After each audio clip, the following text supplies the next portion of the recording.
Hi, and welcome to the Five Spheres of Fit. I am Sabrina, the president. And I am Noel, the founder and creative director. The Five Spheres is a holistic wellness strategy that constantly evolves with you. The five spheres are the physical, mental, financial, social, and educational spheres. Noel, today I wanted to talk about a topic that I feel most people deal with at one point in their life, which is weight gain or weight loss. And I want to specifically talk about how the five spheres of fit strategy can help with the journey of weight and what someone is trying to do when it comes to their weight. It's a multi-billion-dollar industry. It's something as people get older, they struggle with. Now, even children are struggling with it, tweens and teens. So I feel like the earlier we talk about having a strategy that can help support that journey, and especially a holistic one, the better off most people will be. Absolutely. And I think you bring up a really good point, and it's this. We have learned, not only in our personal lives, Sabrina, but in dealing with others, whether it's friends, family, whomever. We've owned, obviously, CrossFit gyms in the past and obviously been engaged in different gyms. The consequences, I think, of taking on a weight loss or weight gain journey is so profound that I think too many people sort of just see it as like a physical sphere approach. And it's just not. There's so many other factors. And I think that's the stuff that we want to talk about today, so that hopefully audience will kind of understand this from a perspective that not only will it help them understand how to go on that journey, but also how to experience it along the way and deal with different stresses and focus on things like, we'll talk about this, the resiliency in their mental sphere to kind of keep going and keep this in place. So I'm excited. This is a good one. Yeah. So, let's get right to it, Sure. right? I mean, we know our physical weight falls into the physical sphere. I think that's pretty obvious. Let's talk about the impact of the mental sphere and the physical sphere together. Sure. And before we start, I'm sure everyone out there is probably thinking, from my perspective, to be talking with your wife on a podcast about weight. I'm delving into some really uncharted waters here. Let me tell you, this happens all the time. And we went to a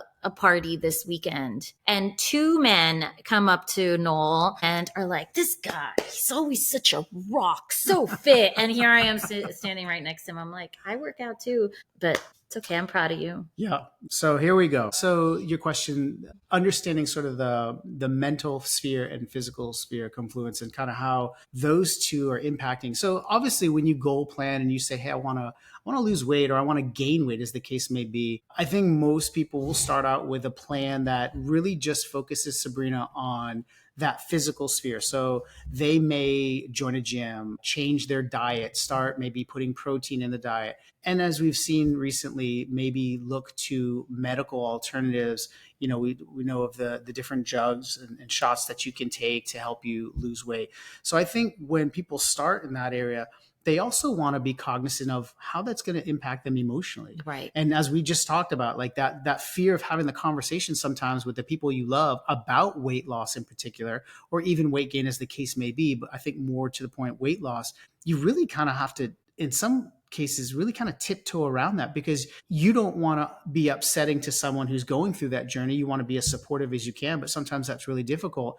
And then as the person going through that, so if you set that goal to do either gain or loss, you're trying to figure out, well, how do I keep this going? It's not, I mean, you said it's a multi-billion-dollar industry. There's a reason for that, Right. Because people try one things. And I always think about like those late night infomercials where like they sell you like the physical fitness equipment. It's like, honestly, like who buys that? But then you meet people and you're like, oh man, I bought Millions. Yeah. And so when I see that, I think to me, I'm like, oh my gosh, maybe this is really more of a breakdown in the mental sphere, where resiliency, that concept of like staying with it, Right. despite hiccups, road bumps. You take a vacation in the middle of a new diet plan, and you feel like you've fallen off the wagon, and then all of a sudden just quit and say, no, it's not the right time. I'll wait till the end of summer and I'll start in fall. And like, I think that's a big point. So talking a little bit about your own resiliency and maybe where your challenges come from, I think that's something that's really, and that's why resiliency, people say, if you want to be fit, if you want to be healthy, it's a lifestyle. It's not just a quick diet scheme. It's a great point. And that's why a lot of people fall off that wagon, because you lose resiliency when it's something challenging, right? So I would say to our audience, if you're looking at this, so we're talking about weight loss, we're talking about weight gain, have a plan for your resiliency. Understand that there may be some failings along the way, and how are you going to kind of keep going?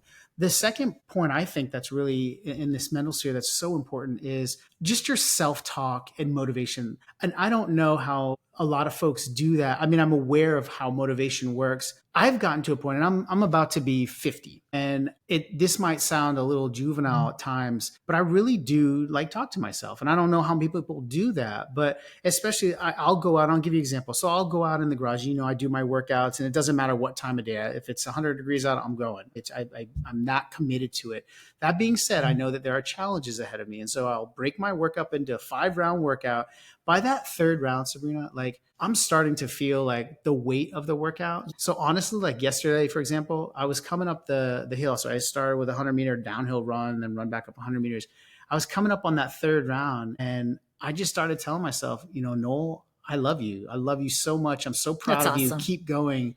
Like, you got this, because it is hard. Like, It's not like I'm not out there like, oh, I do this all the time. This is so easy. It's not. It's so hard. But Mine's I built the that opposite. resilience. Mine is self-talk with food. And Noel is not a foodie. In fact, No. he just eats to survive. Yeah. You eat raw broccoli for lunch and you're excited about that. I do not get excited about that. Yeah. In fact, I have to, and so just recently I met a fitness coach online. Her name is Nikita Sharma. She is so sweet and knowledgeable, and she is teaching me all about macros. And I'll get more into that a little bit later. The macros she's provided for me are high. Like, I am eating all the time. And I told her on a phone call yesterday, I said, I'm doing a lot of self-talk, but I've always had to do that. Like, okay, my daughter's eating cake. Don't eat it. Don't take a bite. Don't eat it. And I told her, I said, I'm so tired of doing that. I'm tired of going to a restaurant. And I know I am not alone. In fact, I'm probably in the majority of even women doing this, women in perimenopause doing this, even worse, that are at a restaurant. I'm like, don't eat the bread, don't eat the bread, don't eat it, don't eat it. Okay, you could just have one bite. No, don't do that. Don't do it. It's like constant, and it's so exhausting. So self-talk, positive self-talk, and getting to the point where you're like, having a healthy relationship with your body, with working out, with food, having that healthy mental status with it all. I think everyone who is in this space, whether it's counselors, doctors, fitness folks, they'll all agree that having a stress management plan is critical to finding success when it comes to either weight loss or weight gain, because it's not really easy. hard. This is not easy. This is years of me, the last few years of going into perimenopause have been really tough. And I think, I think I said in the last episode, we need to do an episode just on this, but it's been, it's taken a couple of years for me to get to a point where I'm like, I think I have a plan in place, and it's making me feel mentally better. Like vice versa. The mental plan is in place. It's helping me physically, and the physical is helping the mental. And if this segues nicely right into our social sphere. And that is, I think when you, just to your point, like when you have all of that in place, Sabrina, as you do, and I know you're continually working on that in the mental sphere to support that physical sphere, socially, you're then more accountable. And so you're now sort of so hyper focused on that accountability that it permeates into like your social sphere. And we have plenty of people who've told you in particular, and I think maybe women may deal with this more than men, you shouldn't eat that much if you're trying to lose weight. You're working out so hard and doing all these things. You definitely want to cut back on the food because that's not supportive. And we both know like that is just asinine. Yeah. That's the thing. I didn't think it was asinine because I thought just don't eat and you'll start losing weight. But now that I have tapped into my educational sphere, I'm learning so much more, especially from Nikita. I need to give her these shout outs because I'm learning so much that, my carbs should not be at 30 grams a day when you're asking your body if I'm trying to build muscle and burn fat. Correct. But if you talk to an Indian woman in their 70s who grew up in India, they're going to tell you, well, why do you want muscle? Why are you eating so much, brown rice? And you're going to hurt yourself lifting weight. Yes, you're going to hit, but despite doctor recommendations about the importance of building bone density and health and muscularity to obviously stave off disease. It's as fact-based as you can get. And so staying in that that social sphere, Sabrina, that's allowed you to actually be more accountable and then create this sort of group of people around you, Nikita and some of the maybe the other The folks other who are women who are also doing doing this that, but program. also your friends who support you, your tennis group, Yeah. the people, obviously myself included, the people who recognize that your journey is one, it's about you. So your choices, you're a smart individual. And I think the people who are around you recognize, well, Sabrina makes smart choices all the time. This sounds like a smart thing. So you've now surrounded yourself by a circle of supportive advocates, if you want to call it Absolutely. that. Not only that, but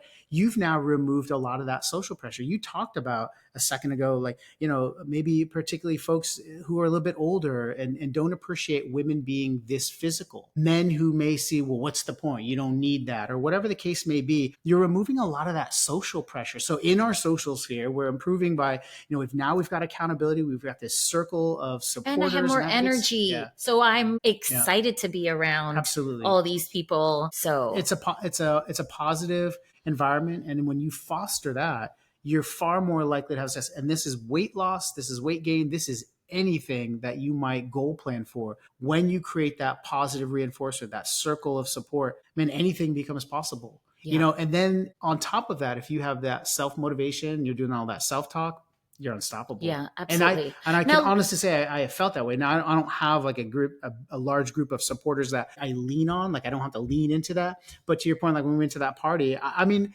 am I flattered? For sure. I'm about to be 50 and another grown man hugs me and says these nice things. Like, that's cool. Okay. And I get all that. It's not going to, I guess it's like fruits of the labor, but it's not something I'm shooting for. It's just like an ancillary benefit. I know. And I joke too. I'm so proud to, walk in with him and, he's so healthy and fit, knock on wood, right? It's plastic. Yeah, I know. Okay. I do want to talk about this because this one is a tough one. Not everyone has the financial means. We're tapping into the financial sphere now to eat healthy all the time. I mean, healthy food is expensive. Like organic produce and it's expensive. The supplements and all that. Yeah. We are lucky that we can buy our equipment and we have it in the garage and that I can say, with this fitness coach, she had different plans and I did pick the most affordable one first, which was $100 because I was like, well, let me see how this works. Out, right? I'm not going to pick, one that's several $100s a month yet. I want to test this out and make sure it works for me.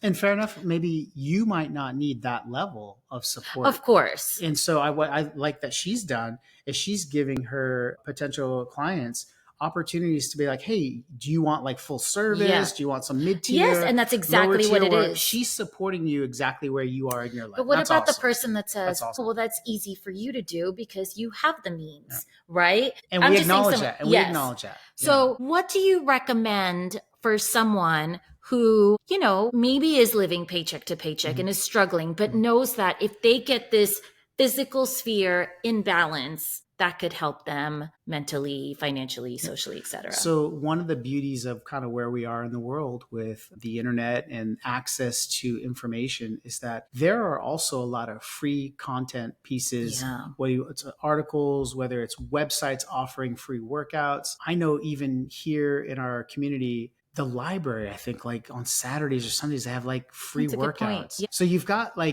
this access that's available to you. Now, whether you choose to use it or not is that's up to you. And I get that maybe some people may work on Saturdays and Sundays, you can't do that, or they work late and can't go to some of these free opportunities that are out there. What you can do, and I would say is just Google search free workouts or Google. Social media. Go to TikTok and there are these reputable financial. I'm aging myself a little bit because that's what I would do. But like a lot of the younger folks who will use their social media to find out what are the best spots for stuff. Fitness is another realm where they can do that. And you don't have to spend a lot of money going to the gym. You don't have to do that. It's a matter of just getting started. That's step one. Don't put so much pressure. This goes right back to that social sphere stuff. There's a lot of social pressure, like, summer's coming. I want to look good in a bathing suit or whatever. It's like, try to remove that from the equation and just put yourself first. Don't put anyone else's thoughts. Try don't put to feel societal good. thoughts. Don't judge yourself. Be kind. Have that personal gratitude. And we talked about that. And that grace for yourself. Absolutely. I think that in the financial sphere is really about, let me find something that works for me financially. I can't join a gym or I can. Well, that's one or two, right? And then move to the next one. Well, what level of commitment can you make? Is it an hour out of your day? Some people because of their work schedule and family schedule, and that goes right back to your social sphere. Yeah. They don't have a full hour. Oh, we hear They might this have all the 15 minutes. They time. might have 20 minutes. They might have 30, whatever it is. Figure out what you can fit into that space and just go do it. Take a walk. Yeah. Start there. Like if you're at work, Just move your body. Get up from lunch and just, walk around your building. I think once you get that physical, like the endorphins going and you start to make that commitment and it becomes more ritualistic or habitual for you, you'll just want to do more of it. And I think that's where we want to try to get people to go, not just with something like this, but just anything. Because I think the 5 spheres is then that strategy that supports them in that whatever that goal is that they're trying to achieve. In this case, we're talking about weight loss today. Financially, you don't have to be overburdened by that. Figure out what Don't works be for you. overburdened. Yeah. Learn how to financially invest in your health. Yep. Right? Great point. Invest in yourself. I mean, that's what it is. Yeah. That's the single greatest investment you'll ever make is your own personal health. And you know this, I never ask anyone what they do, how they're doing. I don't use those just basic. I ask how their health is. Yeah. And I know for some people that comes off maybe as a little bit abrasive or it's like too much. Like, what's he asking about? But I honestly care for the person that I'm having the conversation with. So I do want to know, how are you doing? And I would say maybe more than half kind of look at me, but then are like, wow, this guy that was is nice. actually, well, that was I think thoughtful. they see the genuineness. Yeah. Like, I want to know if you're okay. Yeah. That's what I'm asking. Like, but it's weird to go, hey, are you okay? It's like, well, did I show you some signs of not being? So I did, hey, how's your health? Something simple like that, that gets the ball rolling. And people tell me all the time about how they want to get back into something. So just even simple, social sphere connections like that can help set you on that path of being successful. Cause you're like, oh, I've got support or people care. Now I'm going to really start to goal plan. I'm going to really start to make this happen.